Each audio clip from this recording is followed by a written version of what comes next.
ഉടമ്പടി ധ്യാനത്തിലേക്ക് നമ്മൾ പ്രവേശിക്കുകയാണ്. ഈശോയോട് നമുക്ക് ഹൃദയത്തിൽ നന്ദി പറയാം.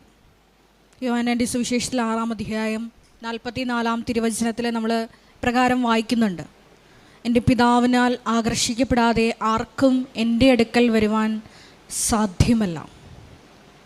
എൻ്റെ അടുക്കൽ വരുന്നവനെ അന്തിമദിനം ഞാൻ ഉയർപ്പിക്കും. നമുക്കറിയാം, പിതാവിനാൽ ആകർഷിക്കപ്പെട്ടിട്ടാണ് നമ്മളെല്ലാവരും ലോകത്തിൻ്റെ വിവിധ ഭാഗങ്ങളിൽ നിന്ന്, ദേശങ്ങളിൽ നിന്ന് എല്ലാം ഈ സമയം ഈ ആരാധനാ മണിക്കൂറിൽ ഇവിടെ ആയിരിക്കുന്നത്. അതുകൊണ്ട് തന്നെ നമുക്കറിയാം, നമ്മുടെ വിഷയങ്ങൾ ഈശോ ഏറ്റെടുക്കും എന്നുള്ളത് ഉറപ്പാണ്. കൃപാസനത്തിൽ പങ്കുവച്ചിട്ടുള്ള അനേകായിരം സാക്ഷ്യങ്ങളാണ് അതിന് കൂടുതൽ മിഴിവേകുന്നത്. ഒരു നിമിഷം നമുക്ക് ഈ ധ്യാനം നയിക്കാൻ പോകുന്ന ബഹുമാനപ്പെട്ട VP ജോസഫ് അച്ഛനെ ദൈവപിതാവിൻ്റെ കരങ്ങളിൽ സമർപ്പിച്ച് പ്രാർത്ഥിക്കാം. നാളിതുവരെ ഒരുപാട് മക്കൾക്കാണ് ഈ മരിയൻ ഉടമ്പടി ധ്യാനത്തിൽ പങ്കെടുത്ത് പ്രാർത്ഥിക്കുക വഴി വ്യക്തിപരമായിട്ടുള്ള ദൈവാനുഭവങ്ങൾ ലഭിച്ച്, വലിയ വലിയ രോഗസൗഖ്യങ്ങൾ ലഭിച്ച് ഈ അൾത്താരയിൽ സാക്ഷ്യം പറഞ്ഞിട്ടുള്ളത്. അതുപോലെ തന്നെ നമുക്കെല്ലാവർക്കും അറിയാം, 2004 ഡിസംബർ 7-ാം തീയതി ഉച്ചകഴിഞ്ഞ് 2:30 ഇതുപോലൊരു ആരാധനാ മധ്യയാണ് ദൈവമാതാവ് ഈ അൾത്താരയിൽ പ്രത്യക്ഷയായിക്കൊണ്ട് സമയഘടികാരം നെഞ്ചിൽ ചാർത്തി പ്രത്യക്ഷപ്പെട്ടുകൊണ്ട് ദുരന്തം ഉണ്ടാകാൻ പോകുന്നു, പ്രാർത്ഥിക്കണം എന്ന സന്ദേശം കൈമാറിയത്. അതുകൊണ്ട് തന്നെ ഓരോ ആരാധനയിലും മരിയൻ ഉടമ്പടിയെടുത്ത് പ്രാർത്ഥിക്കുന്ന മക്കൾക്ക് വേണ്ടി, കുടുംബങ്ങൾക്ക് വേണ്ടി, സ്ഥാപനങ്ങൾക്ക് വേണ്ടി, സ്വർഗത്തിൽ നമുക്ക് വേണ്ടി മധ്യസ്ഥം വഹിക്കുന്ന ഒരു അമ്മയുടെ സാന്നിധ്യം ഈ ആരാധനയിൽ ഉടനീളം നമുക്ക് കാണാം. അതുകൊണ്ട് തന്നെ നമ്മുടെ ഭാരങ്ങളും, നമ്മളെ വിഷമിപ്പിക്കുന്ന എല്ലാ ആത്മഭാരങ്ങളും നൊമ്പരങ്ങളും, വ്യക്തിപരമായി നമ്മളെ അലട്ടുന്ന എല്ലാ ജീവിത സാഹചര്യങ്ങളെയും ഈ അൾത്താരയിൽ ഇറക്കി വയ്ക്കാം. ഈശോയ്ക്ക് അത് വിട്ടുകൊടുക്കാം. നമുക്കറിയാം, നമ്മളെക്കാളൊക്കെ ഒത്തിരിയേറെ വിഷമസന്ധികളിലൂടെ കടന്നു പോകുന്ന മക്കളെ ഈ ലോകത്തുണ്ട്. പക്ഷെ അവരെ ആരെയും ഈശോ ഈ ആലയത്തിലേക്ക്, ഈ ആരാധന മണിക്കൂറിലേക്ക് വിളിച്ചിട്ടില്ല. നമ്മൾ വിളിച്ചിട്ടുണ്ടെങ്കിൽ തീർച്ചയായിട്ടും നമ്മളെ സാക്ഷികളാക്കി ഉയർത്തും, വലിയ ദൈവാനുഭവങ്ങൾ നൽകി നമ്മളെ ധന്യരാക്കും. അതുകൊണ്ട് തന്നെ എല്ലാ ഭാരങ്ങളും ഇറക്കി വെച്ച് നമുക്ക് ഈശോയെ സ്നേഹിക്കാൻ ഈ ആരാധനാ മണിക്കൂറിനെ മാറ്റിവെക്കാം. നിങ്ങൾക്കറിയാം, ഈശോയോട് കൂടെ വസിച്ച് ഈശോയുടെ സ്നേഹത്തിൽ നിലനിന്ന് കൽപ്പനകൾ പാലിക്കുമ്പോൾ നമുക്ക് ഇഷ്ടമുള്ളത് ചോദിക്കാം, അവിടുന്ന് നൽകും. ആ ഒരു ഉറപ്പ്, വചനം നൽകുന്ന ഉറപ്പിൽ നമുക്ക് പ്രത്യേകം ആശ്രയിച്ച് ഈ ആരാധനാ മണിക്കൂറിലായിരിക്കാം. ഒപ്പം തന്നെ ഈ ധ്യാനത്തിൻ്റെ എല്ലാ ഭൗതിക സാഹചര്യങ്ങളെയും ഈ അൾത്താരയിൽ സമർപ്പിച്ച് നമുക്കൊരു നിമിഷം പ്രാർത്ഥിക്കാം. മധ്യസ്ഥ പ്രാർത്ഥനയിലായിരിക്കുന്ന സഹോദരങ്ങൾ, മീഡിയയിലായിരിക്കുന്ന സഹോദരങ്ങൾ, ഗാന ശുശ്രൂഷയിലായിരിക്കുന്ന സഹോദരങ്ങൾ, സൗണ്ട് കൈകാര്യം ചെയ്യുന്നവർ, ക്യാമറ കൈകാര്യം ചെയ്യുന്നവർ, ഈ ആലയത്തിൽ ഈ സമയം വിവിധ മേഖലകളിൽ ശുശ്രൂഷകളായിരിക്കുന്ന എല്ലാവരെയും ഈ അൾത്താരയിൽ സമർപ്പിച്ച് നമുക്ക് പ്രാർത്ഥിക്കാം.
സ്തുതിയും പുകഴ്ചയും ഉണ്ടായിരിക്കട്ടെ. പരിശുദ്ധ പരമ ദിവ്യകാരുണ്യത്തിന് നേരവും ആരാധനയും സ്തുതിയും പുകഴ്ചയും ഉണ്ടായിരിക്കട്ടെ.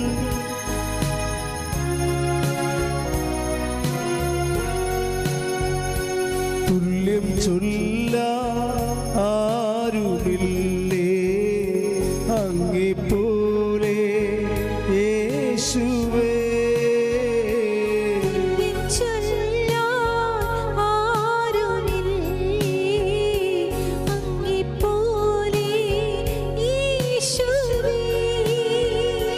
ജീവനേ സ്വന്തമേ അങ്ങേ ചായുന്നു ഞാൻ. ജീവനേ സ്വന്തമേ അങ്ങേ മാറിൽ ചായുന്നു ഞാൻ. ആരാധന ആരാധന ആരാധന ആരാധന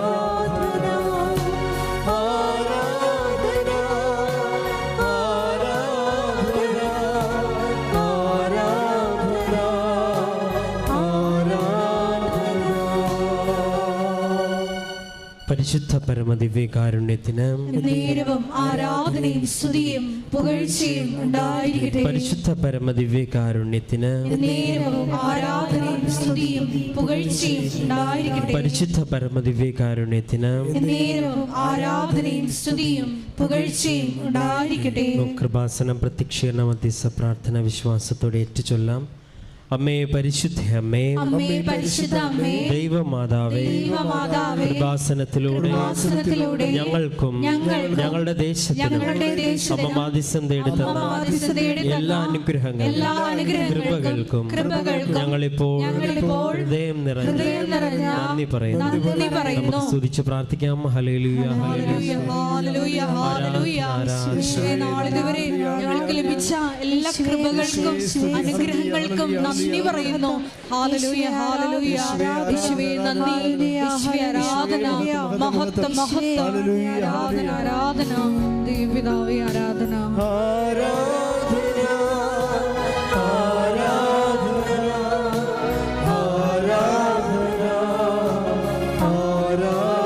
നമുക്ക് കൈകൾ ഉയർത്തിപ്പാടാം.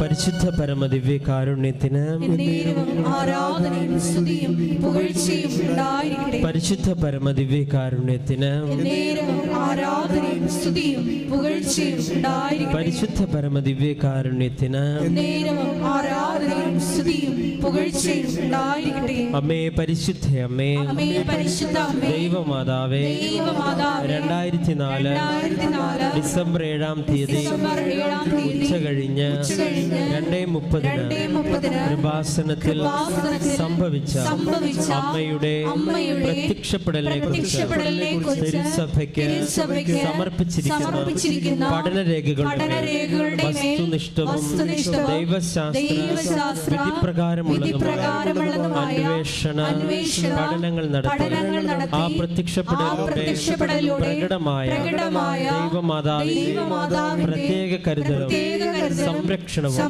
വെളിപ്പെടുത്തുന്ന പീഡിതരുടെ ആശ്വാസം പ്രവാചകന്മാരുടെ രാജ്ഞിയും വാഗ്ദാനത്തിന്റെ പേടകവും പ്രപഞ്ച പ്രകൃതിയുടെ മാതാവുമായ പരിശുദ്ധ അമ്മയുടെ ഭക്തി തിരുസഭയിൽ കൂടുതൽ പ്രചരിച്ച് ജീവിതത്തിന്റെ വിവിധ ദുരന്ത അവസ്ഥകളിൽ അകപ്പെട്ട് കഴിയുന്ന അനേകായിരം മക്കൾക്ക് ദൈവത്തിന്റെ സാന്നിധ്യവും സന്ധിപ്പും കൂടുതൽ അനുഭവിക്കുന്ന ആത്മീയ വിശുദ്ധിയും ദൈവശക്തിയും കൈവരിക്കുവാൻ ഞങ്ങളുടെ കുടുംബങ്ങളെ ഇടയാക്കണമേ.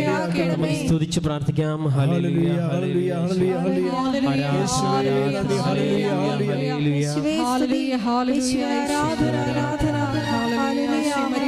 പ്രാർത്ഥിക്കുന്നു. പ്രാർത്ഥിക്കുന്ന നിങ്ങളുടെ കുടുംബങ്ങളെ വിശുദ്ധീകരിക്കണമേ എന്ന് പ്രാർത്ഥിക്കുന്നു, ശക്തീകരിക്കണമേ എന്ന് പ്രാർത്ഥിക്കുന്നു, വഴി നടത്തണമേ എന്ന് പ്രാർത്ഥിക്കുന്നു, സാക്ഷികളാക്കി വീശിക്കൊണ്ട് ആരാധന ആരാധന ആരാധന ആരാധന ആരാധന ആരാധന ആരാധന.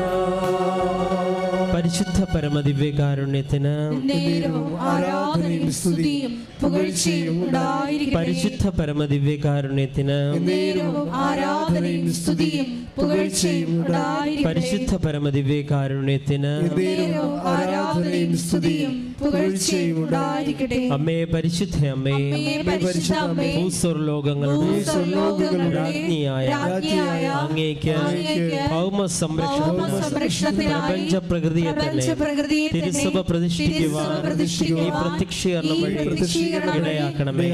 പരിശുദ്ധ അമ്മേ, ജപമാല മാതാവേ, സകല കൃപാസന പ്രാർത്ഥനകളോട് ചേർത്ത് ഞങ്ങളിപ്പോൾ പ്രാർത്ഥിക്കുന്ന ഈ സമൂഹത്തിന്റെ പ്രത്യേക നിയോഗങ്ങൾ, നമ്മുടെ എല്ലാ നിയോഗങ്ങളും നമുക്കിപ്പോൾ മൗനമായി സമർപ്പിച്ച് പ്രാർത്ഥിക്കാം.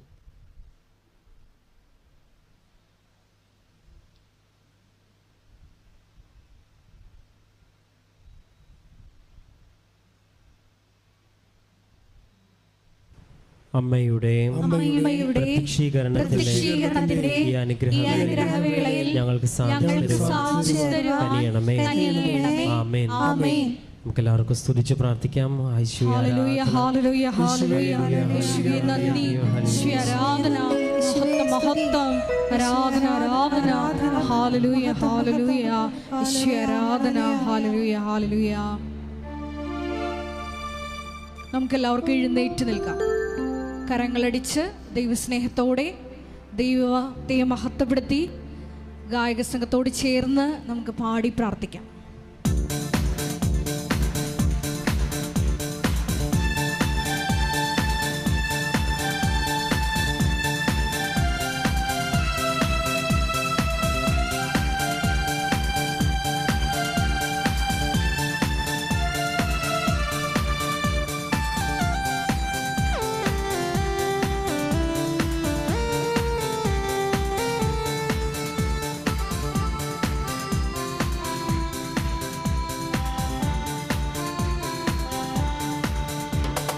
പുകഴ്ത്തിയിടാം യേശുവിനെ ക്രൂശിലെ ജയാളിയെ, സ്തുതിച്ചിടാം യേശുവിനെ സ്തുതിക്കവൻ യോഗ്യനല്ലോ.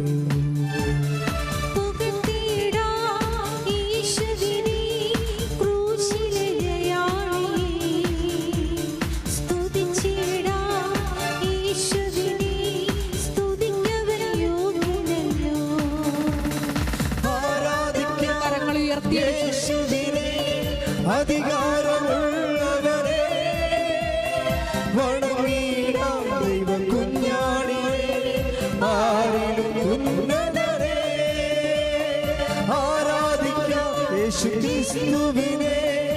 അധികാരമുള്ളവരെ വണങ്ങിടാം ദൈവ കുഞ്ഞാടിയെ, ആരിലും ഉന്നതരെ.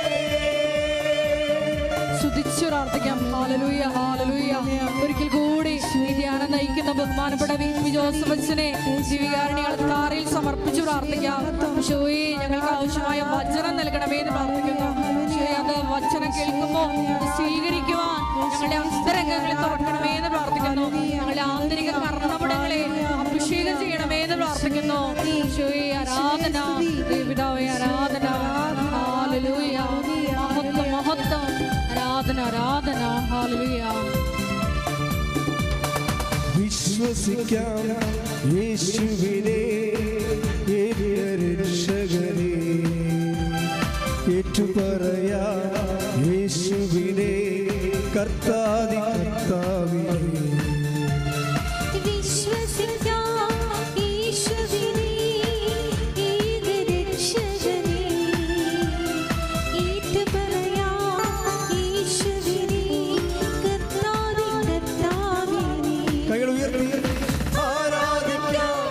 യേശുവിനെ അധികാരമുള്ളവരെ വണങ്ങിടാം ദൈവ കുഞ്ഞാടിനെ ആടി ഉന്നതനെ ആരാധിക്കാം യേശു ക്രിസ്തുവിനെ അധികാരമുള്ളവരെ വണങ്ങിടാം ദൈവ കുഞ്ഞാടിനെ ആടി ഉന്നതനെ.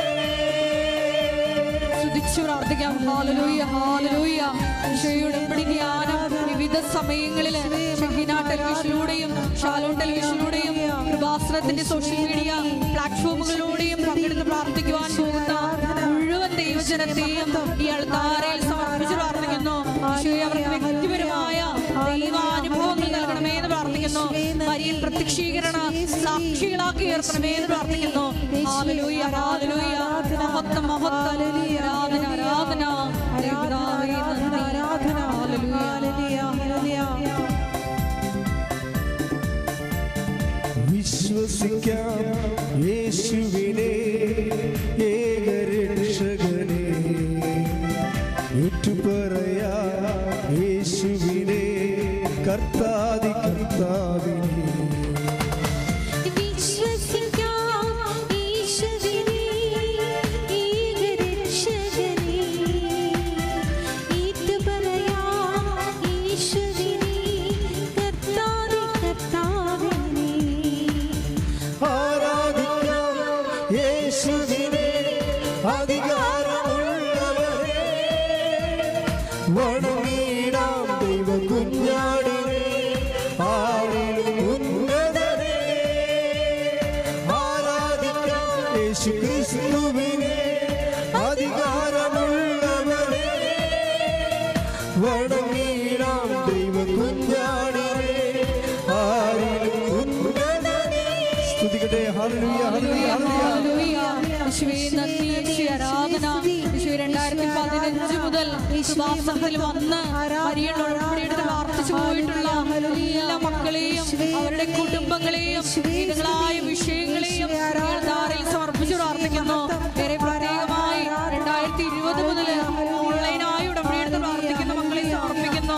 ലൈറ്റ് ക്യാൻഡിൽ പ്രയർ വഴി നിയോഗങ്ങൾ സമർപ്പിച്ചിട്ടുള്ള മുഴുവൻ മക്കളെയും സമർപ്പിക്കുന്നു.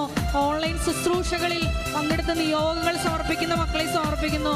എല്ലാവരെയും ഈശോയെ പ്രത്യക്ഷീകരണത്തിന്റെ സാക്ഷികളാക്കി ഉയർത്തണമേ എന്ന് പ്രാർത്ഥിക്കുന്നു. ഹല്ലേലൂയ. ദൈവപിതാവേ മഹത്വം. സ്നേഹിച്ചിടാം യേശുവിനെ ഏറ്റവും പ്രിയനായോനെ സേവിച്ചിടാം യേശുവിനെ എന്നുമെന്നും അതന്നിനെ സ്നേഹിച്ചിടാം യേശുവിനെ ഏറ്റവും പ്രിയമായോനെ സേവിച്ചിടാം യേശുവിനെ എന്നുമെന്നും അനന്യനെ. കൈകൾ ഉയർത്തി ആരാധിക്കാം യേശുവിനെ അധികാരമുള്ളവരെ വണങ്ങിടാം ദൈവ കുഞ്ഞാടിനെ ആടി ഉന്നതനെ ആരാധിക്കാം യേശു ക്രിസ്തുവിനെ അധികാരമുള്ളവരെ വണങ്ങിടാം ദൈവ കുഞ്ഞാടിനെ ആടി ഉന്നതനെ. സ്തുതിക്കട്ടെ. ഹല്ലേലൂയ ഹല്ലേലൂയ. ഹല്ലേലൂയ ഹല്ലേലൂയ. യേശുവേ മരിയൻ ഉടമ്പടിയെടുത്ത് പ്രാർത്ഥിക്കുന്ന വിവിധങ്ങളായ ജീവിത ദുരിതങ്ങളിലൂടെ കടന്നു പോകുന്ന മക്കളെ ഈ അൾത്താരയിൽ സമർപ്പിച്ച് പ്രാർത്ഥിക്കുന്നു. പ്രത്യേകിച്ച് രോഗികളായിട്ടുള്ള മക്കളെ സമർപ്പിച്ച് പ്രാർത്ഥിക്കുന്നു. ഡിവോഴ്സിന് വക്കീലായിരിക്കുന്ന സഹോദരങ്ങളെ സമർപ്പിച്ച് പ്രാർത്ഥിക്കുന്നു. ജപ്തി നടപടികൾ നേരിടുന്ന മക്കളെ സമർപ്പിച്ച് പ്രാർത്ഥിക്കുന്നു. കടത്താൽ പെരുകുന്ന മക്കളെ സമർപ്പിച്ച് പ്രാർത്ഥിക്കുന്നു.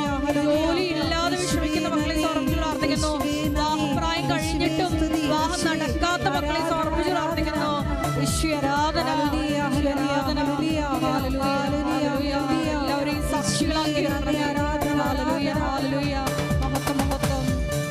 ഘോഷിച്ചിടാം യേശുവിനെ സത്യസുവിശേഷത്തെ നോക്കി പാർക്കാം യേശുവിനെ വീണ്ടും വരുന്നവർ ഘോഷിച്ചിടാം യേശുവിനെ സത്യസുവിശേഷത്തെ നോക്കി പാർക്കാം യേശുവിനെ വീണ്ടും വരുന്നവനെ.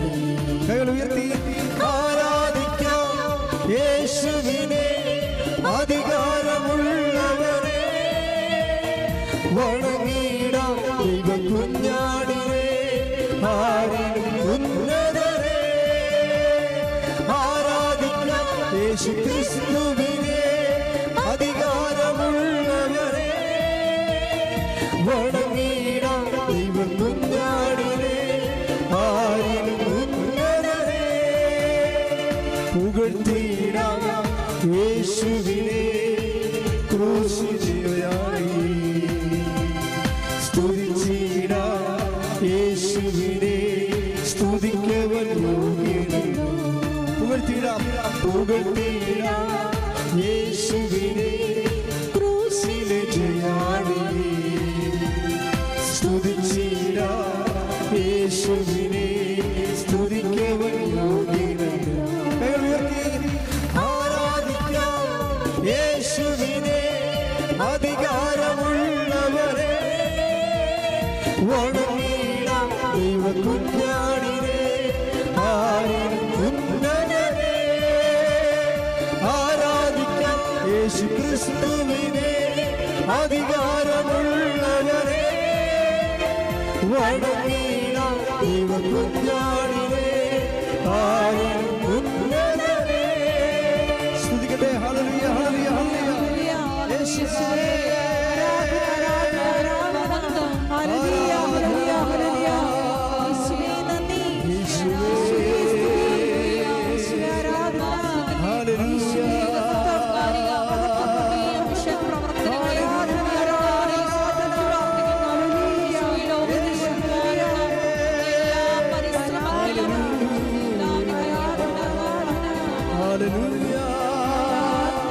യേശുവേ ശക്തിയോടെ സ്തുതിക്കട്ടെ. ഹല്ലേലൂയ ഹല്ലേലൂയ ഹല്ലേലൂയ ഹല്ലേലൂയ.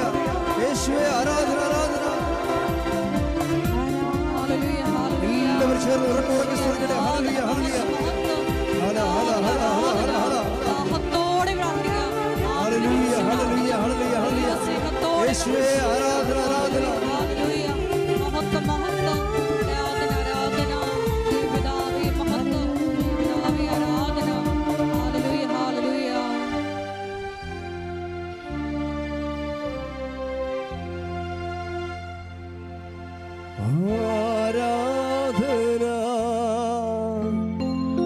ആരാധന ആരാധന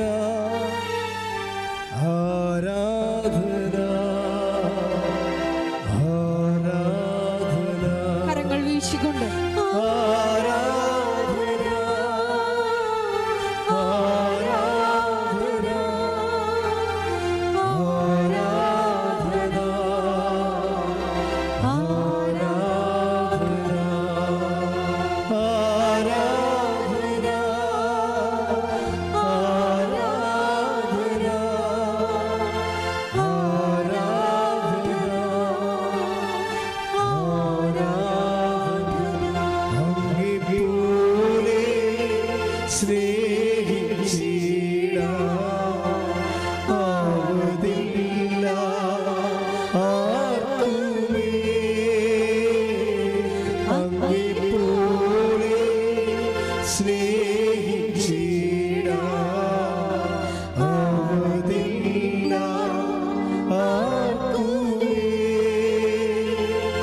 ജീവനേ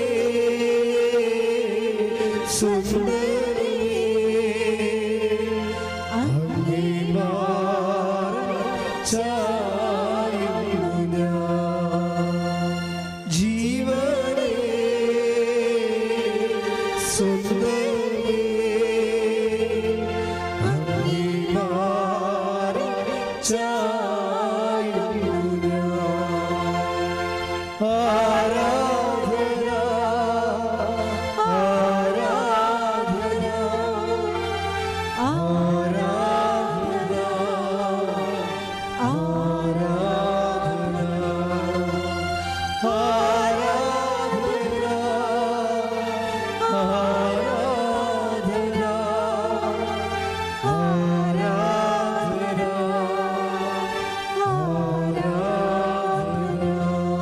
പരിശുദ്ധ പരമദിവ്യകാരുണ്യത്തിന് എന്നേരവും ആരാധനയും സ്തുതിയും പുകഴ്ചയും ഉണ്ടായിരിക്കട്ടെ.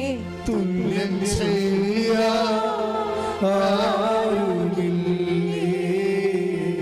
അങ്ങേപോലെ യേശുവേ, തുല്യം ആരുമില്ലേ അങ്ങേപോലെ യേശുവേ. ജീവനേ സ്വന്തമേ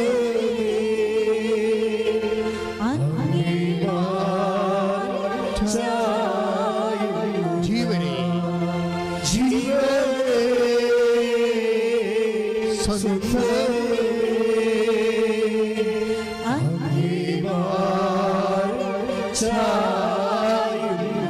ആരാധന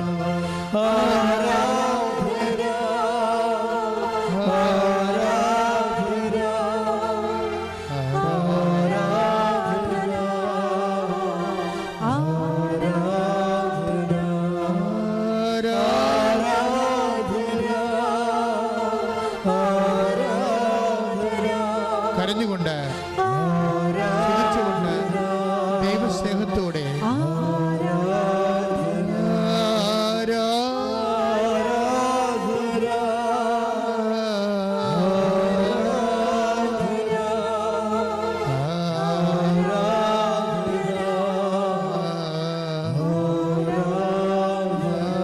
ആലമനത്തോടെ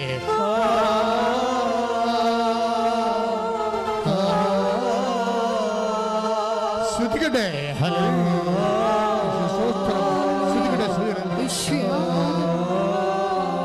ശ്രുതികട്ടെ ഹല്ലേലൂയ. ആലമനത്തോടെ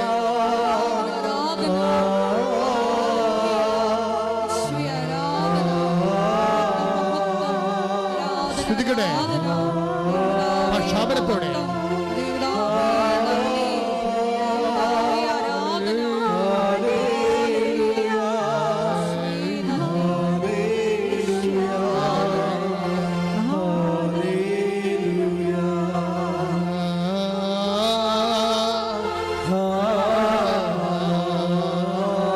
പക്ഷാപനം ശ്രദ്ധിക്കട്ടെ, ശ്രദ്ധിക്കട്ടെ, ശക്തമായി ശ്രദ്ധിക്കട്ടെ, ശ്രദ്ധിക്കട്ടെ.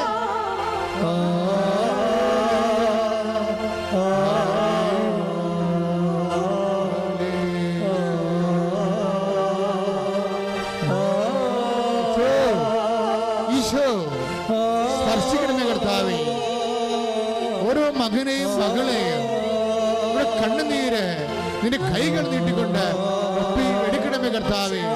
മാർഗരോഗികളും തീരാവേദികളും ജീവദുരിതങ്ങളിൽ അകപ്പെട്ടിരിക്കുന്നവരെ കണ്ണീരോടെ പ്രാർത്ഥിക്കുന്ന കർത്താവേ, അവരെ സ്പർശിക്കണമേ. അമ്മേ അമ്മേ അമ്മേ, പരിശുദ്ധ അമ്മേ, ദൈവമാതാവേ, ഇപ്പോഴ് ആരാധന നിമിഷങ്ങളിലെ അമ്മ മധ്യസ്ഥം വഹിക്കണമേ. എല്ലാ മാലാഖമാരെ രക്തസാക്ഷികളെ മധ്യസ്ഥം വഹിക്കണമേ. യേശു ക്രിസ്തുവിന്റെ വിശുദ്ധ രക്തം മഴ പോലെ പെയ്യട്ടെ. യേശു ക്രിസ്തുവിന്റെ വിശുദ്ധ രക്തം മഴ പോലെ പെയ്യട്ടെ. ആത്മാവേ ആത്മാവേ, യേശുവിന്റെ ആത്മാവേ, പ്രിയ കർത്താവേ, ക്രിസ്തുവിന്റെ ആത്മാവേ, രക്തസ്രാവക്കാരെ രോഗ്യപ്പെടുത്തിയ ശക്തിയുടെ ആത്മാവേ, അപ്പോസ്തലന്മാർ ഇറങ്ങി വസിച്ച ശക്തിയുടെ ആത്മാവേ, അഭിഷേകം ചെയ്യണമേ. ഭാരക രോഗങ്ങള്, ബന്ധനങ്ങള്, ജീവ ദുരിതങ്ങള്, എല്ലാ ബന്ധനങ്ങളും, രോഗങ്ങള്, മാനസിക രോഗങ്ങള്, ഡിപ്രഷൻ രോഗങ്ങള്, എല്ലാ തരത്തിലുള്ള അകൃത്യങ്ങള് യേശു ക്രിസ്തുവിന്റെ വിശുദ്ധ രക്തത്താൽ കഴുകപ്പെടട്ടെ. യേശു ക്രിസ്തുവിന്റെ വിശുദ്ധ രക്തത്താൽ കഴുകപ്പെടട്ടെ, കഴുകപ്പെടട്ടെ. കർത്താവേ കർത്താവേ, നിന്റെ വിശുദ്ധമായ തിരുമുറുപാർന്ന വലത് കരം ഓരോ മകന്റെ മേലും വെക്കണമേ. ഉച്ച മുതല് ഉള്ളംകാൽ വരെ കർത്താവിന്റെ അടിപ്പിടലുകള് പായട്ടെ. മാർഗരോഗങ്ങള്, ബന്ധനങ്ങള്, പൈശാചിക സ്വാധീനങ്ങള് യേശുവിന്റെ നാമത്തില് മാറിപ്പോകട്ടെ.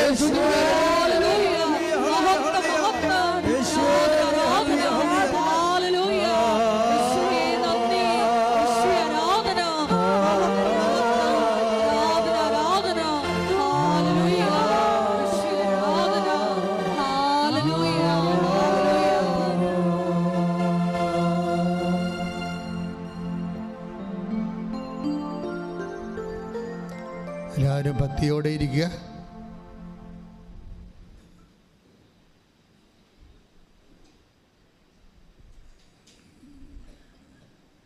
എൻ്റെ പ്രിയപ്പെട്ടവരെ, ഉടമ്പടി ആരാധനയിലായിരിക്കുമ്പോൾ തീർത്ഥാടനത്തിലിരിക്കുന്നവർ ഓൺലൈനിൽ എപ്പോഴെല്ലാം ഈ ധ്യാനം കൂടുന്നുവോ അവരെല്ലാവരും ലക്ഷക്കണക്കിന് ദൈവത്തിൻ്റെ മക്കൾ ഏത് സമയത്തും അഭിഷേകത്താൽ നിറയാൻ ഉടമ്പടി ആരാധനയെ ദൈവം സ്വർഗത്തിൻ്റെ ഉപകരണമാക്കിയിരിക്കുന്ന കൈയടിച്ച് കർത്താൻ സുരലി. യേശുവേ നന്ദി. ഹല്ലേലൂയ ഹല്ലേലൂയ ആരാധന ഹല്ലേലൂയ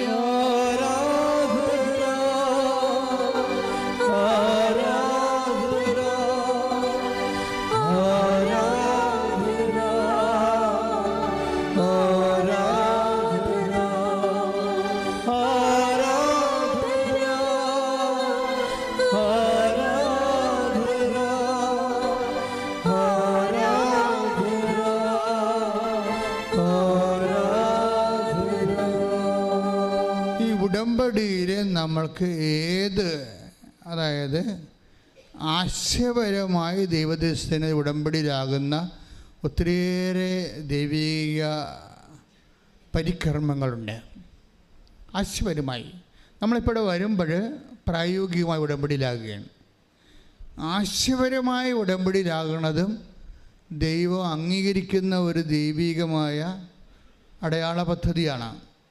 കാരണം ഈ ദിവസങ്ങളിൽ ഒരു സാക്ഷ്യം ഉണ്ടായി. തൃശ്ശൂരിൽ നിന്ന് സബിത എന്നൊരു മോള് സാക്ഷ്യം പറഞ്ഞു. അപ്പോൾ അവരുടെ പ്രശ്നമെന്ന് പറയണത്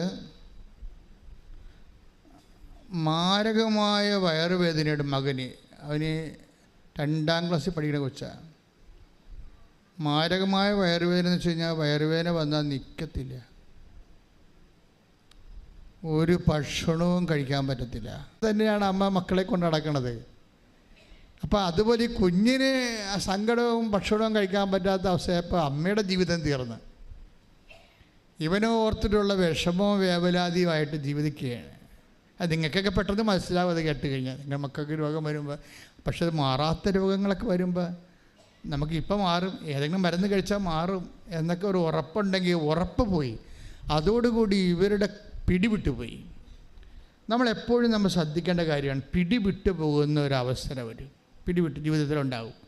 ഉടമ്പടിയിലായിരിക്കുമ്പോഴും ഉണ്ടാവും, ഉടമ്പടിക്ക് മുമ്പും ഉണ്ടാവും. പിടിവിട്ട് പോകുമ്പോൾ എനിക്ക് തോന്നുന്നു വിശ്വാസികളുടെ ഒരു പ്രശ്നമെന്ന് വെച്ച് കഴിഞ്ഞാൽ, വിശ്വാസികളുടെ ഒരു ഗുണമെന്ന് പറയണത്, നിങ്ങൾ പിടിവിട്ട് പോകുമ്പോൾ എല്ലാം തീർന്നെന്നല്ല വിചാരിക്കേണ്ടത്. ഞാനൊരു എപ്പോഴും നിങ്ങൾ പറയാം, 21 ലക്ഷം ആൾക്കാരെ കണ്ണുനീര് നേരെ കേട്ടിട്ടുള്ള ആളാണ്. അപ്പോൾ എനിക്ക് ലക്ഷക്കണക്കിന് മനുഷ്യർ 10-32 വർഷമായി ഞാൻ ഈ ശുശ്രൂഷ തുടങ്ങിയിട്ട്. അപ്പോൾ പിടിവിട്ട് പോകുമ്പോൾ നിങ്ങൾ ഓർക്കരുത്, എൻ്റെ പിടിവിട്ട് പോകുമെന്ന് ഓർക്കരുത്. പിടിവിട്ട് പോകുമ്പോൾ കർത്താവ് എൻ്റെ കയ്യെ പിടിച്ചിരിക്കണമെന്ന് ഓർക്കണം. കൈയിട്ടിച്ച് ശ്രദ്ധിക്കണ്ടല്ലേ.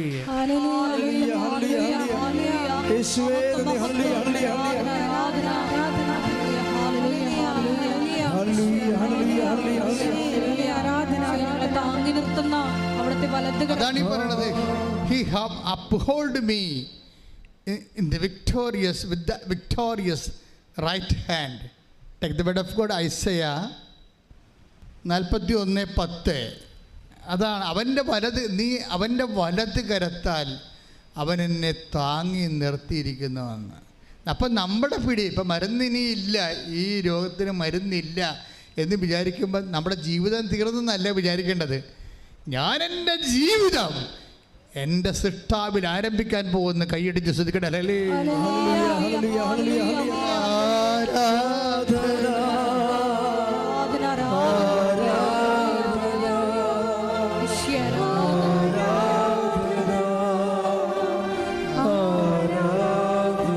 അങ്ങെപ്പോലെ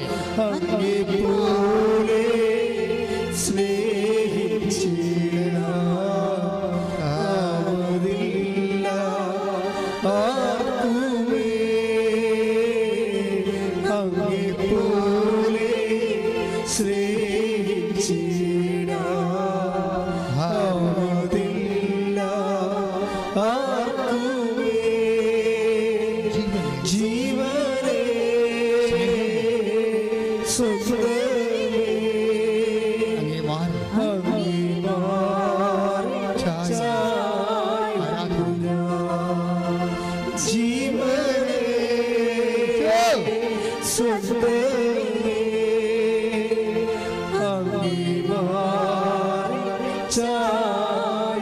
കൈവീശിക്കൊണ്ട് ആരാധന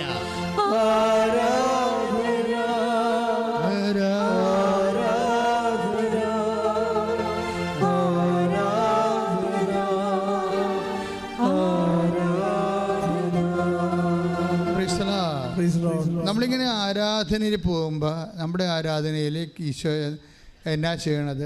വചനം പഠിപ്പിക്കും, വചനം വ്യാഖ്യാനിച്ച് തരും, വചനം പ്രാർത്ഥിപ്പിച്ച് തരും, വചനം പാട്ടാക്കി മാറ്റി തരും. ഇതൊക്കെ എന്തിനാ? ഇത് കഴിഞ്ഞ് നിങ്ങൾ വീട്ടിൽ ചെല്ലുമ്പോഴും ഇതുപോലെ ആരാധന ഇരുന്ന് കൂടുന്ന ലക്ഷക്കണക്കിന് മനുഷ്യരുണ്ട്.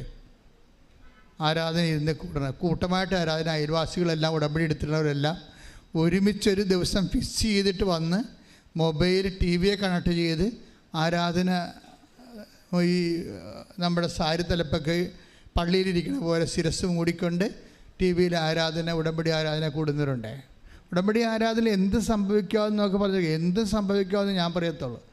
ഇപ്പം ഷാലോൺ ടി വി പോലും ആരാധന കൂടുമ്പോൾ കർത്താവിൻ്റെ കൈകൾ നീണ്ടു വന്നിട്ട് മാരകരോഗങ്ങൾ സുഖപ്പെട്ട സാക്ഷ്യങ്ങൾ ഇവിടെ ആൾക്കാർ പറഞ്ഞിട്ടുണ്ട്. ഇപ്പം ഈ നമ്മുടെ സവിതയുടെ അവസ്ഥ എന്താ? സവിതയുടെ മകൻ അവർ ഇങ്ങനെ ഉടമ്പടി ആരാധന ഇപ്പം അവർക്ക് അവിടെയൊക്കെ നിലവിട്ട് പോയില്ല, പിടിവിട്ട് പോയില്ല. അവർ പിടിവിട്ട് പോയെങ്കിലും ഇനി മരുന്നില്ല എന്ന് മനസ്സിലാക്കിയിട്ടും കുഞ്ഞിൻ്റെ ഈ മരണം വരെ ഇങ്ങനെ ആയിരിക്കുമോ? ഞാൻ മരിച്ചാലും കുഞ്ഞിനെ വേദനയുമായിട്ട് കുഞ്ഞ് തുടരേണ്ടി വരുമോ? ഇങ്ങനെ വല്ലാത്ത ചിന്തകളെല്ലാം ബാധിച്ച് ഒരുതരം ഭ്രാന്തി പിടിച്ച അവസ്ഥയിൽ സങ്കരം, അത് ഭ്രാന്ത് കണ്ണീരായിട്ട് ഇങ്ങനെ ഒഴുകി. അത് അപ്പോഴും ഇവൾ ഉടമ്പടി ആരാധന കൂടുന്നുണ്ട്. ഉടമ്പടി എടുത്തിട്ടില്ലേ ആള്? അതാണ് രസം. അതാണ് ഞാൻ പറഞ്ഞത് ആശയപരമായ ബന്ധമെന്ന് ഉടമ്പടി എന്ന് പറഞ്ഞത് അതാണ്. നമ്മൾ ചിലപ്പോൾ ഉടമ്പടി എടുത്ത് കാണത്തില്ല, പക്ഷെ നമ്മൾ ഉടമ്പടിയുടെ ഉപ്പ് ചില ആൾക്കാർ ഉപയോഗിക്കും, ആരെങ്കിലും നാത്തുമാരെ ബന്ധുക്കളെ തരുന്ന ഉപയോഗിക്കും. അവരത് വിശ്വസിച്ചില്ലേ, അപ്പം അതിന് ആശയപരമായിട്ട് അവർ ഉടമ്പടിയോടെ കണക്റ്റഡായി. ഉടമ്പടിയിലുള്ള എല്ലാ വാഗ്ദാനങ്ങൾക്കും അവർക്ക് യോഗ്യതയായി. ആരും വിശ്വാസങ്ങളല്ല ബന്ധമെന്ന് പറയുന്നത്. ഈ പാലമെന്ന് പറയുന്നത്, ബ്രിഡ്ജെന്ന് പറയുന്നത് എന്താ? അക്കരയ്ക്ക് ഒരു നദി ഒഴുകുന്ന ദൈവം ഇക്കരയും നമ്മൾ അക്കരയും ആണെങ്കിൽ ഇതിൻ്റെ പാലമെന്ന് പറഞ്ഞാൽ എന്താണ്? ശരിക്കും പറഞ്ഞാൽ വിശ്വാസം തന്നെ പാലം. ചിലത് അടിപ്പാലമുണ്ട്, ചിലത് കോൺക്രീറ്റ് പാലമുണ്ട്, പല പാലങ്ങളേ ഉള്ളതെന്നേ ഉള്ളൂ. തടിപ്പാലമൊക്കെ കുറച്ച് കഴിയുമ്പോഴൊക്കെ ഉടഞ്ഞു പോകും, മഴയൊക്കെ കൊണ്ട് കഴിയുമ്പോൾ കണ്ടിച്ചൊക്കെ പോകും.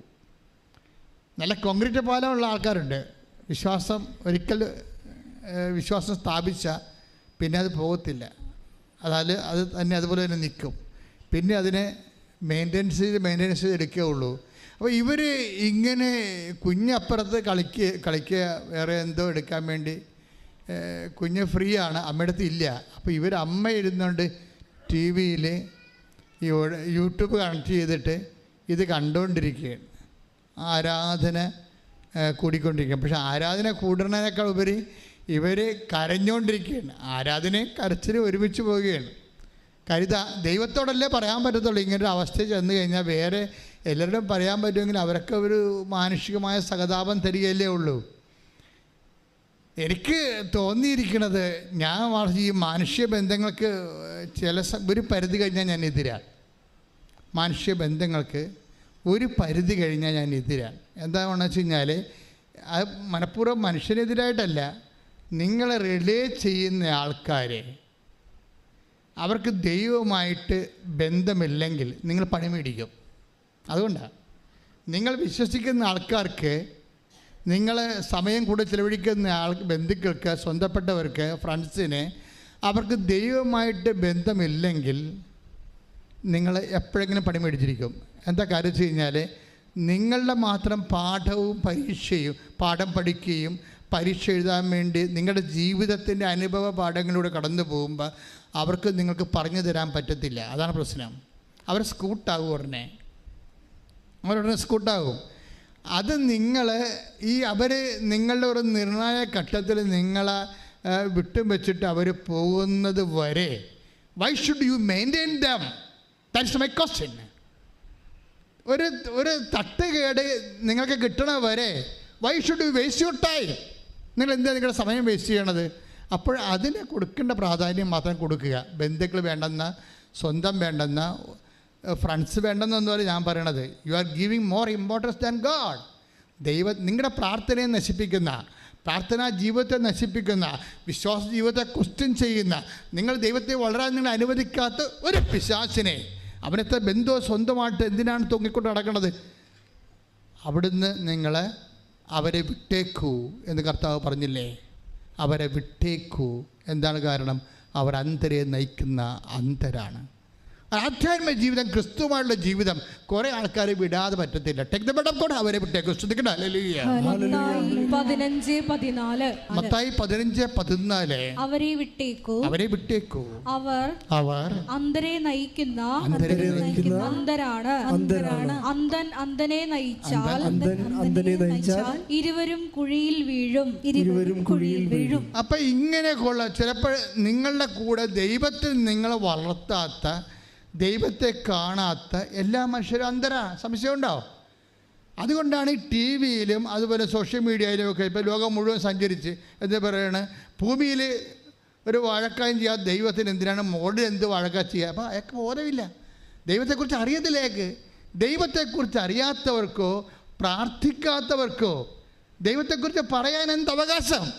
അത് പ്രാർത്ഥിക്കുന്നവരുടെ, വിശ്വസിക്കുന്നവരുടെ അവകാശമാണ് ദൈവത്തെക്കുറിച്ച് പറയുക. ശ്രദ്ധിക്കട്ടെ. ഹല്ലേലൂയ.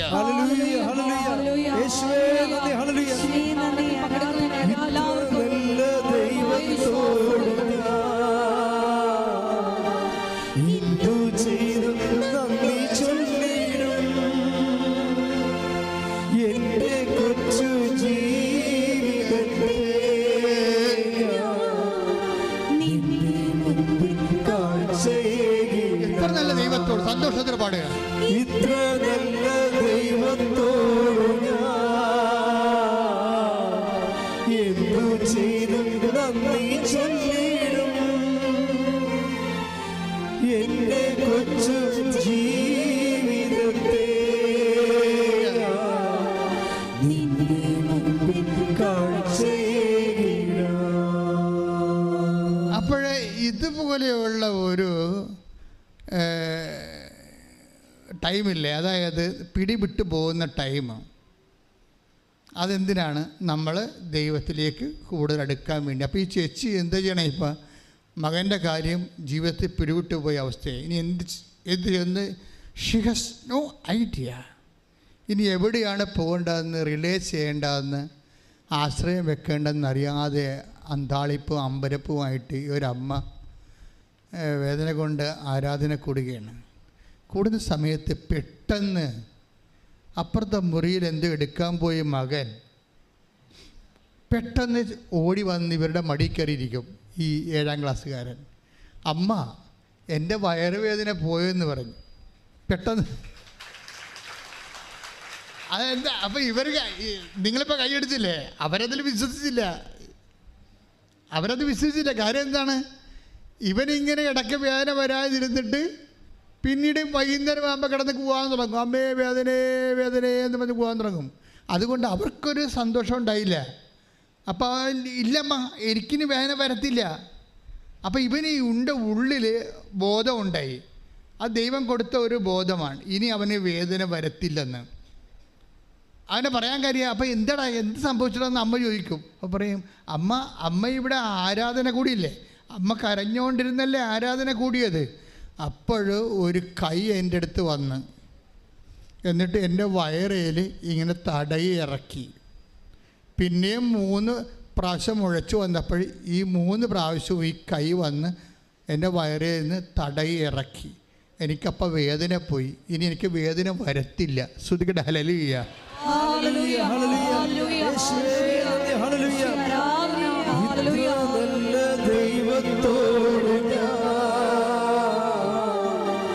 എന്തു ചെയ്തും നന്ദി ചൊല്ലിടും. എന്റെ കൊച്ചു ജീവിതത്തെ നിന്നെ മുൻപിൽ കാഴ്ചയേകിടാം. അപ്പം അവർ ഉടമ്പടി എടുത്തിട്ടില്ല. അപ്പോൾ അമ്മ എന്നിട്ട് ഈ മകൻ അമ്മയോട് പറയും, അമ്മ ഇനി എനിക്ക് ഭക്ഷണം എന്താ, എല്ലാ ഭക്ഷണം എന്താ ഞാൻ കഴിക്കാമെന്ന് പറയും. ഇവന് ആന്തരികമായ ബോധ്യം കിട്ടി. അപ്പോഴമ്മ ഇവൻ്റെ സന്തോഷം കണ്ടിട്ട് അമ്മയ്ക്ക് തോന്നി എന്തോ സംഭവിച്ചിട്ടുണ്ട്, കർത്താവിൻ്റെ മകനെ തൊട്ടിട്ടുണ്ട്, അമ്മ എൻ്റെ മകനെ തൊട്ടിട്ടുണ്ടെന്ന് തോന്നി. ഉടനെ ഇവൻ അന്ന് മുതൽ ഭക്ഷണമെല്ലാം കൊടുക്കാൻ തുടങ്ങി. ഇന്ന് വരെ അവനൊരു വേദനയുമില്ല, എല്ലാ ഭക്ഷണവും കഴിക്കുന്നുണ്ട് അവൻ. അതെന്താ സംഭവം? അത് ആശയപരമായ ഉടമ്പടിയാണ്. ഉടമ്പടിയുടെ ഭാഗമായി ഉടമ്പടി ആരാധന കണ്ടുകൊണ്ടിരിക്കുമ്പോൾ അതിൽ ഇവർ വിശ്വാസം നിക്ഷേപിക്കും. ഇവരിവിടെ വന്നിട്ടില്ല, അവർ ഉടമ്പടി ആരാധനയിൽ ആൾക്കാർ പറഞ്ഞു കേട്ടിട്ടുണ്ട് കർത്താവ് പ്രവർത്തിക്കുമെന്ന്. അപ്പോൾ അതിൽ വിശ്വസിക്കുകയാണ്. അമ്മ അതിൻ്റെ അകത്ത് അക്കൗണ്ട് ഓപ്പൺ ചെയ്ത് കഴിഞ്ഞപ്പോൾ എന്നാ പറ്റി, ദൈവം അത് മൊത്തമായിട്ട് അക്സെപ്റ്റ് ചെയ്തു. എന്നിട്ട് നേരിട്ട് വന്ന് നമ്മൾ ഇപ്പോൾ ഈ ഉടമ്പടിയിലൊക്കെ ഉണ്ടാകുന്ന സാക്ഷ്യങ്ങളെ സത്യം പറയാം, സഭ ഇത് ശരിക്കും തീഷ്ണമായിട്ട് പഠിക്കേണ്ട ഒരു സബ്ജക്റ്റാണ്. നമ്മൾ സഭ പഠിക്കാൻ വേണ്ടിയാണ് ഇത് എപ്പോഴും പ്രത്യക്ഷീകരണ പ്രാർത്ഥന ചെല്ലണത്. എന്തിനാ സഭ ഇത് പഠിക്കണം? കാര്യം നമ്മൾക്ക് സാധാരണ ഈ സഭയുടെ 2000 കൊല്ലത്തിനുള്ളിൽ സംഭവിക്കാത്ത സാക്ഷ്യങ്ങളാണ് നടക്കുന്നത്. കാര്യം ടി വിയിൽ ആരാധന കണ്ടിരിക്കുക, അപ്പോൾ ദൈവത്തിൻ്റെ കൈകൾ നേരിട്ട് വരിക, എന്നിട്ട് ആ വേദനയുള്ള സ്ഥലത്ത് തൊടുക, അതിനെ പൂർണ്ണമായി സുഖപ്പെടുത്തുക.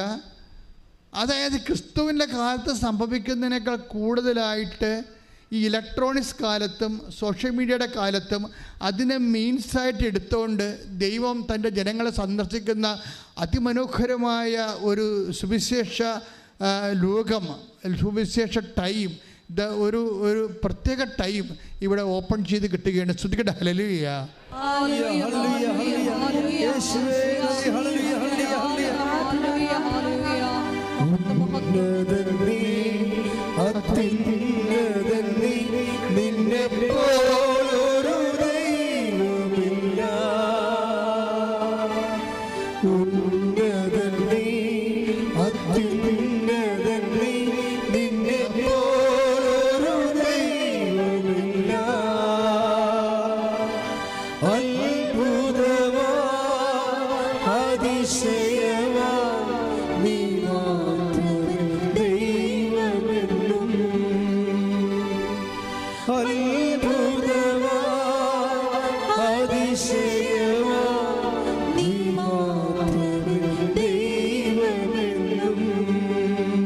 പിന്നെ സവിത വന്ന് ഉടമ്പടി ചെയ്യണതും ഉടമ്പടി ചെയ്തതിന് ശേഷം അവിടെ കുടുംബത്തിൽ സംഭവിക്കുന്ന വിഷയങ്ങളൊക്കെയാണ്. അതായത് അവരൊരിക്കലും വീട് പണിതിട്ട് പൂർത്തിയാക്കാൻ പറ്റണില്ല.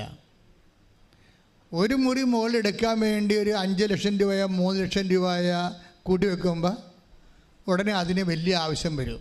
ഒന്ന് വീട്ടിലെ ആവശ്യം വരും, അല്ലെങ്കിൽ ബന്ധുക്കൾ ആവശ്യം. പണം ചെറിയ പറയല്ലേ പണം വീട്ടിൽ ഇരിക്കണില്ലെന്ന്, എല്ലാവരുടെയും പ്രശ്നമാണത്. പണം വീട്ടിലിരിക്കുന്നത്. നമ്മൾ എന്തെങ്കിലും പ്രധാനപ്പെട്ട കാര്യത്തിന് വേണ്ടി പണം സ്വരുക്കൂട്ടി വെക്കുമ്പോൾ പെട്ടെന്ന് നമ്മൾ വിചാരിക്കാത്ത ഒരു അനാമത്ത് ചിലവ് വരും. അങ്ങനെ മണി ഫ്ലോ തിരിച്ചൊഴുകുന്ന ഒരു കാലമുണ്ട്.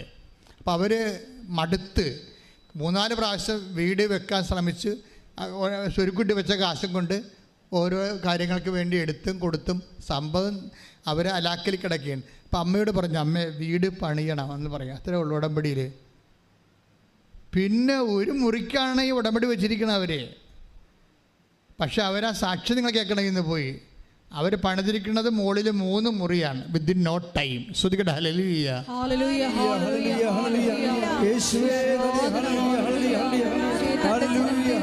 സന്ദർശിച്ച് സംരക്ഷിക്കുന്ന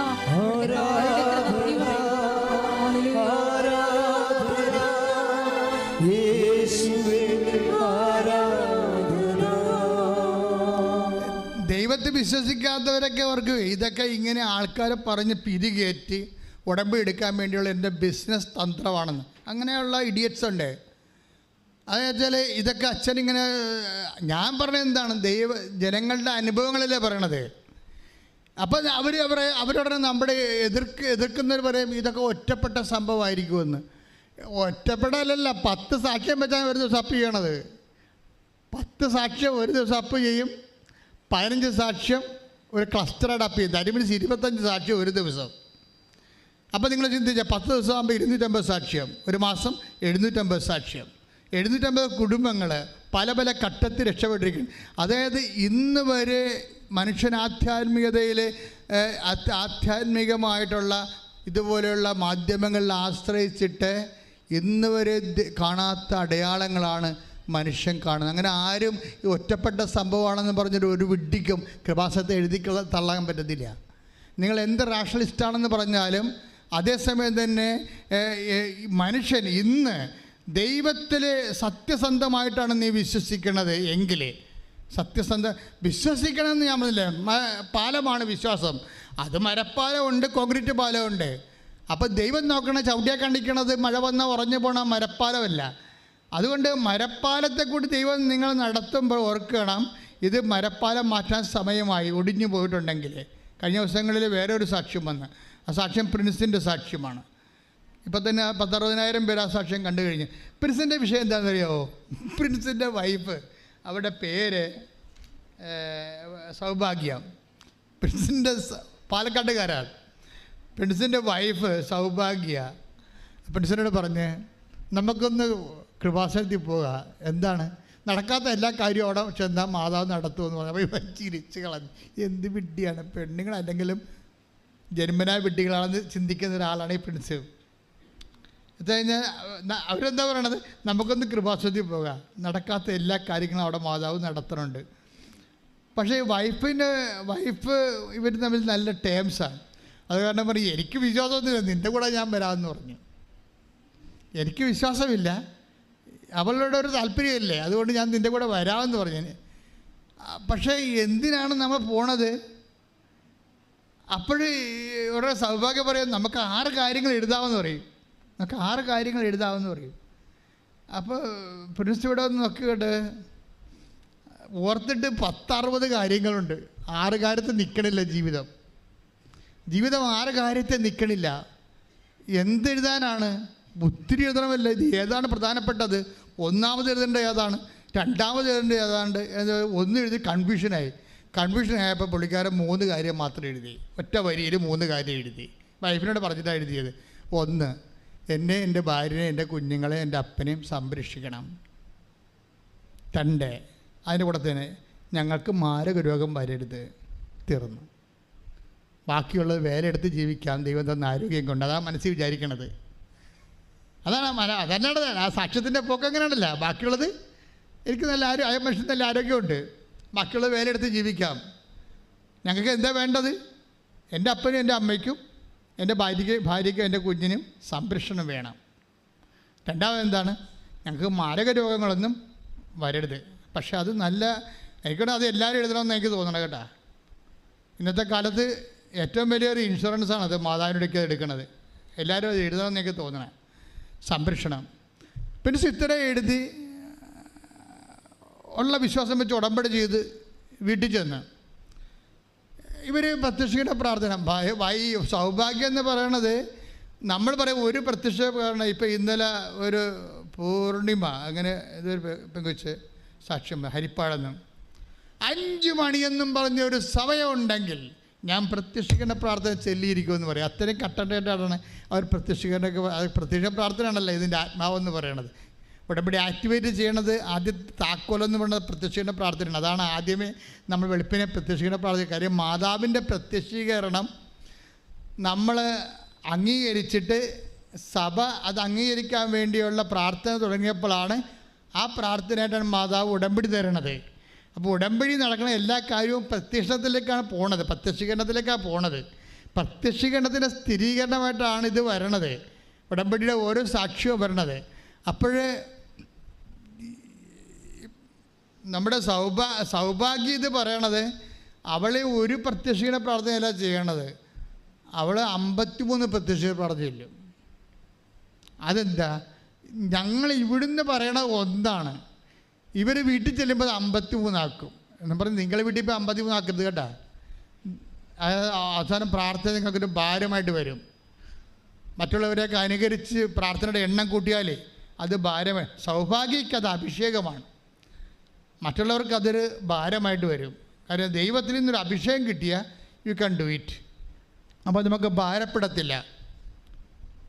ഭാരപ്പെടത്തില്ല. ദൈവം അത് അക്സെപ്റ്റ് ചെയ്തിട്ട് നീ എഴുതിക്കോ, നീ 53 ചൊല്ലിക്കോ എന്ന് പറഞ്ഞ് ദൈവം അവനൊരു അഭിഷേകം കൊടുത്താൽ അത് ലൈറ്റ് വെയിറ്റായിട്ട് പോകും. ലഘൂകരിച്ച് പോയാൽ നമുക്കൊരു ഭാരപ്പെടാതെ നമുക്കത് ചെല്ലാൻ പറ്റും. ഭാരപ്പെട്ടിട്ട് ഒരു ആധ്യാത്മിക കാര്യവും ചെയ്യരുത്. കാര്യം നിങ്ങൾ ചെയ്യേണ്ടത് ഭാരമില്ലാതെ ചെയ്യാൻ വേണ്ടി പ്രാർത്ഥിക്കണം. നിങ്ങൾ ചെയ്യണ ഉടമ്പടിയുടെ ഓരോ കാര്യത്തിനും ഭാരം വെച്ചിട്ടാണ് തന്നിരിക്കുന്നത്. ഭാരമുണ്ട്. ഇപ്പം പത്രം കൊടുക്കാൻ ഭാരമില്ലേ? വെയിലത്ത് നടക്കണം. ചിലപ്പോൾ ആൾക്കാർ തോന്നിവാസം പറയും, ചില ആൾക്കാർ ആക്ഷേപിക്കും. ഭാരമുണ്ട്. ഇത് ഭാരം വെച്ചാൽ തന്നിരിക്കണതെല്ലാം എന്ന് വെച്ച് കഴിഞ്ഞാൽ വിശ്വാസം ഉള്ളവൻ മാത്രമേ അത് ചെയ്യാവൂ. വായി നോക്കികളൊന്നും ഉടമ്പടി എടുക്കരുതെന്ന് തന്നെ ഉദ്ദേശമാണ്. കാര്യം ഉടമ്പടി എന്ന് പറയുന്നത് ഇറ്റ്സ് എ ബൈലാറ്ററൽ എഗ്രിമെൻറ്റ്. ദൈവവും നമ്മൾ തമ്മിലുള്ള വ്യക്തിപരമായ ബന്ധമാണ്. അപ്പോൾ ദൈവത്തോട് വ്യക്തിപരമായ ബന്ധം ഉണ്ടാകണമെങ്കിൽ കപ്പാസിറ്റി ഉള്ള ആളായിരിക്കണം ആ ഉടമ്പടിയിൽ നിൽക്കേണ്ടത്. അതുകൊണ്ട് ഭാരപ്പെട്ട കാര്യങ്ങളാണ് ഇതിലുള്ളതെല്ലാം, ഭാരമില്ലാത്ത കാര്യങ്ങളില്ല. ദൈവസ്നേഹം കൂടിയാൽ മാത്രമേ ഭാരം കുറയത്തുള്ളൂ. അതാണ് സംഭവം. ഈ ഭാരമുണ്ട്, നിങ്ങൾക്ക് ഭാരമാണ് എന്ന് പറയുമ്പോൾ അതിൻ്റെ അർത്ഥം ഭാരമായിട്ടല്ല, നിങ്ങൾ ദൈവസ്നേഹം കുറവാണെന്നാണ്. അപ്പോൾ ദൈവസ്നേഹം കുറഞ്ഞാൽ നമ്മൾ എന്ത് ചെയ്യും? നമുക്ക് ദൈവസ്നേഹം കുറഞ്ഞു പോയി നമ്മൾ ഉടമ്പടി ആക്ടിവേറ്റ് ചെയ്യാൻ നമുക്ക് ഭാരമായി എന്ന് കണ്ടാൽ വാട്ട് യു വിൽ ഡു? അത് സിമ്പിളാണ്. അതായത് ദൈവസ്നേഹം നിങ്ങൾക്ക് കുറഞ്ഞു പോയി, നിങ്ങൾക്ക് ഉടമ്പടി വിഷയങ്ങൾ ഭാരമാണെന്ന് വിചാരിച്ചു. അങ്ങനെയാണെങ്കിൽ കരകയറാൻ എന്താ മാർഗം? നിങ്ങൾക്ക് ദൈവസ്നേഹം കൂട്ടാൻ പറ്റും. ദൈവസ്നേഹം എങ്ങനെ കൂട്ടും? നമ്മൾ ദൈവസ്നേഹം കൂട്ടണമെങ്കിൽ ദൈവം പറഞ്ഞ കാര്യങ്ങളൊക്കെ നോക്കി വെക്കണം. എന്നിട്ട് ജീവിതത്തിൽ അത് മാത്രം ചെയ്തുകൊണ്ടിരിക്കണം. നിങ്ങളൊന്ന് ചിന്തിച്ച് നോക്കിക്കേ. ഇപ്പോൾ 1 യോഹന്നാൻ 2:5 എടുത്തേ. ശ്രുതിക്കട്ടെ. ഹല്ലേലൂയ ഹല്ലേലൂയ ഹല്ലേലൂയ ഹല്ലേലൂയ ഹല്ലേലൂയ ഹല്ലേലൂയ യേശുവേ നന്ദി. ഹല്ലേലൂയ. യോഹന്നാൻ 2:5. 1 യോഹന്നാൻ 2:5. എന്നാൽ അവന്റെ വചനം പാലിക്കുന്നവനിൽ സത്യമായും ദൈവസ്നേഹം പൂർണ്ണത പ്രാപിച്ചിരിക്കുന്നു. അതാണ് സംഭവം. അപ്പം ദൈവസ്നേഹത്തിന് ഹാഫുണ്ട്, ഒരു ക്വാർട്ടറുണ്ട്, ഒരു ഹാഫുണ്ട്, ഒരു മുക്കാലുണ്ട്, ഒരു ഫുള്ളുണ്ട്. അപ്പോൾ ഈ ദൈവസ്നേഹത്തിൻ്റെ ഫുള്ളിലേക്ക് എങ്ങനെയാണ് വരണത്? എന്തെന്നാൽ പറഞ്ഞേ, എന്തെന്നാൽ അവന്റെ വചനം പാലിക്കുന്നവനിൽ ദൈവസ്നേഹം പൂർണ്ണമായിരിക്കുന്നു. അപ്പം അവന്റെ വചനം പാലിക്കുന്നതിലാണ്, അല്ലാതെ വായിക്കുന്നതിലൊന്നുമല്ല, എഴുതുന്നതിലൊന്നുമല്ല. നമ്മൾ ചില ആൾക്കാരൊക്കെ വചനമൊക്കെ 90 പ്രാവശ്യം 900 പ്രാവശ്യമൊക്കെ എഴുതണമെന്ന് എഴുതിക്കോ, അതല്ല പ്രശ്നം. ദൈവസ്നേഹം പൂർണ്ണമാകുന്നത് അത് പാലിക്കുന്നതിലാണ്. 1 യോഹന്നാൻ 2:5 എന്ന് പറഞ്ഞ്, എന്തെന്നാൽ അവന്റെ വചനം പാലിക്കുന്നവനിൽ ദൈവസ്നേഹം പൂർണ്ണമായിരിക്കുന്നു. അവന്റെ വചനം പാലിക്കുക എന്ന് വെച്ചാൽ അതിൻ്റെ അർത്ഥം എന്താണ്? ഉടമ്പടി ജീവിക്കുക എന്നാണ്. അവൻ പറയണ പോലെ ചെയ്യുക. ഇറ്റ്സ് ക്ലിയർ അല്ലേ? അവന് 2:5 അവൻ പറയണത് പോലെ ചെയ്യും. അതുകൊണ്ടാണ് ഈ ഉടമ്പടിക്കുള്ള പ്രത്യേകത. ഒരു മനുഷ്യന് ദൈവസ്നേഹം പൂർണ്ണമാകാൻ ഏറ്റവും നല്ലത് അവൻ ഉടമ്പടി ജീവിക്കുന്നതാണ്. കൈയടിച്ച് ശ്രുതിക്കട്ടെ. ഹല്ലേലൂയ ഹല്ലേലൂയ ഹല്ലേലൂയ ഹല്ലേലൂയ ഹല്ലേലൂയ യേശുവേ ഹല്ലേലൂയ ഹല്ലേലൂയ ഹല്ലേലൂയ ആരാധന. ഹല്ലേലൂയ ഹല്ലേലൂയ. ഉടമ്പടി പ്രാർത്ഥനയിൽ അമ്മ ഉടനടി പരിഹാരമേകും. ഉടമ്പടി പ്രാർത്ഥനയിൽ അമ്മ ഉടനടി പരിഹാരമേകും. അവൻ പറയുന്നത് ചെയ്തിടുകിൽ ജീവിതം ധന്യമായി തീർന്നിടും. അവൻ പറയുന്നത് ചെയ്തിടുകിൽ ജീവിതം